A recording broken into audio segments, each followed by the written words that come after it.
आज सासू माँ की 13वीं है। मेहमानों के बीच उदासी उड़कर नकली आंसू बहाते हुए बहू संजना अब परेशान हो गई थी। एक ननद को छोड़कर बाकी सभी मेहमान जा चुके थे। अब उसे इंतजार था सास की विरासत में छोड़ी हुई चीज़ें देखने का। उनकी अलमीरा की चाबी की जानकारी केवल ननद को, मीना को ही थी। उसने सबके सामने अलमीरा खोली। सामने ही लॉकर की चाबी और एक कागज का पुर्जा पड़ा था। मीना ने माँ का लिखा हुआ संदेश पढ़ा। माँ ने अपने जेवर इकलौती पोती और बेटे के नाम किए थे। कैश रुपयों पर बेटे का अधिकार था। उनके सभी नए पुराने कपड़े गरीब महिलाओं में बांट दिए गए। दिए जाने का जिक्र था।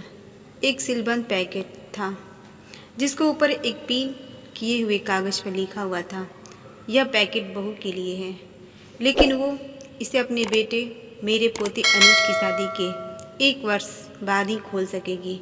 मेरी अंतिम इच्छा के अनुसार तब तक यह बैंक के लॉकर में रख दिए जाए। बेटे ने यह पैकेट बैंक के लॉकर में रखवा दिया। दिन गुजरते गए। 6 महीने के बाद अनुज की शादी हो गई। सगाई पहले ही हो चुकी थी। बहू आराधना घर में आते ही संजना ने कुछ राहत महसूस की। अब वो अपना ध्यान अपने पति और अपने स्वास्थ्य पर ही देना चाहते थे। वह बात बात पर बहू को निर्देश देती, लेकिन आराधना उसके कहे को एक कान से सुनकर दूसरे से झटक देती। सास की कही हर बात का उल्टा जवाब देती। धीरे धीरे उसने सास को रसोई से बेदखल कर दिया। समय गुजरता रहा और संजना हालात से समझौता करती गई। अब पुराना संयुक्त परिवारों का ज़माना नहीं रहा जब सास बहू पर हावी हुआ करती थी।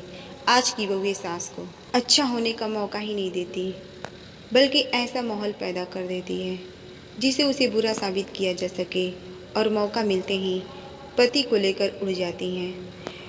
कही गई सदी के इतिहास के वो पन्ने जब सास बहू पर हावी हुआ करती थी, आज की बहुओं ने फाड़ कर फेंक दिए।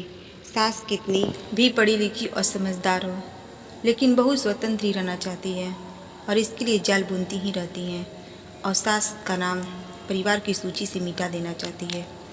उसने भी तो यही किया था ना अपनी सास सुमित्रा के साथ। वह पढ़ी लिखी सुलझे विचारों की महिला थी और अपने पुराने विचारों की सास से मिले हुए कष्टों को भूलकर संजना को हर तरह की सुविधाएं, सहयोग और प्यार देकर सास के नाम पर लगे मनहूस धब्बे को हमेशा के लिए मिटाकर नया इतिहास रचना चाहती थी। लेकिन संजना क्षण भर भी खुशी न दे सकी थी उसे। आज उसे सास की बहुत याद आ रही थी। तभी सामने लगे कैलेंडर पर उसकी निगाह पड़ गई। 2 दिन बाद उसके बेटे की बहू की शादी की पहली वर्षगांठ है। सास की वसीयत के अनुसार 1 साल पूरा हो चुका था। तीसरे दिन वो बैंक जाकर लॉकर से अपने नाम का पैकेट निकलवा कर ले आई। मन में उथल पुथल मची हुई थी। आखिर उसे सास ने क्या दिया हो। बेटे बहू के इधर उधर होते हैं उसने वो पैकेट खोल दिया।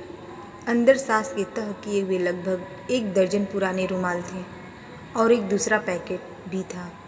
देखकर अचानक उसकी आंखें एक सवाल लिए सिकुड़ गई। साथ ही पिन किए हुए कागज पर लिखे शब्द पढ़ने लगी। बहू, ये वो रुमाल है जिनसे मैं बेटे का विवाह होने के 1 साल बाद से मृत्यु पर्यंत आंसू पोंछती रहे। पढ़कर उसकी आंखों में अविरल आंसू बहने लगे। रोते रोते उसने दूसरा पैकेट खोला। उसमें उतने ही बिल्कुल नए रुमाल थे और वैसा ही कागज का टुकड़ा पिन किया हुआ था। उसे कहीं से सास की आवाज़ सुनाई दी, बहू रो रही हो ना?